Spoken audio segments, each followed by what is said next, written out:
मैं शिवकांत गौतम आप सभी का स्वागत करता हूं। आपने लॉगिन किया है वन इंडिया यूट्यूब चैनल। कल रात याकूब की फांसी को लेकर एक बहुत बड़ा नाटक चला। सुप्रीम कोर्ट रात को खुला। ये देश में पहली बार हुआ कि सुप्रीम कोर्ट जो है वो रात को भी काम करता रहा। एक अलग भारत दिखा इसमें, हम इस तरीके से भी ले सकते हैं। नहीं तो मर्सी याचिकाएं देते रहते, फिर वो आगे चलती रहती। इस तरीके से केस हमने देखे हैं, लेकिन कल जो हुआ है, क्या वाकई में वो बदलाव है? क्या भारत अब सबक ले रहा है? याकूब मेनन को फांसी, और इस पर बात करने के लिए मेरे साथ जुड़ रही हैं डॉक्टर किरण बेदी जी। बहुत बहुत स्वागत है मैम आपका शो में। धन्यवाद। याकूब मेमन को आज फांसी दे दी गई है। हाँ। और जिस तरीके से ये केस चला हाई प्रोफाइल बनाकर, और जिस तरीके से जिरह भी रही इस पे लंबी चौड़ी, इस फैसले को आप क्या मानती है, किस तरीके से देखती हैं? इसमें मैं ये इसको देखती हूँ कि इस वक्त ये धर्म धर्म धर्म बनाया, ये जिसको कहते हैं ना अपना धर्म, स्टेट ने अपना धर्म निभाया है। स्टेट का मतलब है जुडिशरी, स्टेट का मतलब है तमाम सरकार, उसमें प्रेसिडेंट ऑफिस, राष्ट्रपति जी का दफ्तर इंक्लूडेड है। इसने ये धर्म निभाया है क्योंकि ये जो टेरर का क्राइम था ये सारे देश के विरुद्ध था। टेररिज्म अटैक करता है सारे स्टेट को, राष्ट्र को। उसमें से कुछ लोगों की मृत्यु होती है, नुकसान होता है, ब्लड शेड होता है, खून खराबा होता है, लेकिन है ये स्टेट के खिलाफ, ये भारतवर्ष।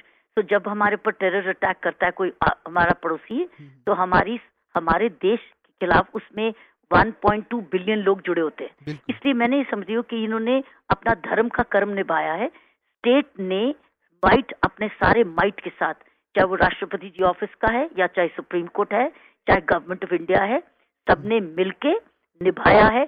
और ताकि उसको एक मैसेज दिया जाए कि ये हम तुम्हारे साथ बदला नहीं ले रहे, हम अपने राष्ट्र की प्रोटेक्शन कर रहे हैं और एक सबक सिखा रहे हैं और मैसेज दे रहे हैं। ये मैसेज है, सबक एक मैसेज है कि अगर तुम मरने आओगे और मारने आओगे तो तुम भी फिर जीवित नहीं रह सकते, क्योंकि तुम मरने तो आए थे, तो अब तुम जीवन दान क्यों मांग रहे हो? बिल्कुल।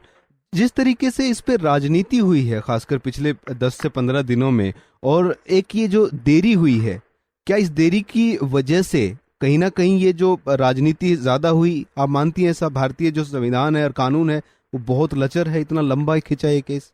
देरी का फायदा तो पॉलिटिकल पार्टीज उठाती हैं, इंडिविजुअल्स उठाते हैं, क्योंकि वे अगर उस चीज पर निर्धारित है, अगर उनका वही उनकी कॉन्स्टिट्यूएंसी है, तो फिर उस पर आधारित है, तो वो इस चीज को पूरा फायदा उठाते हैं।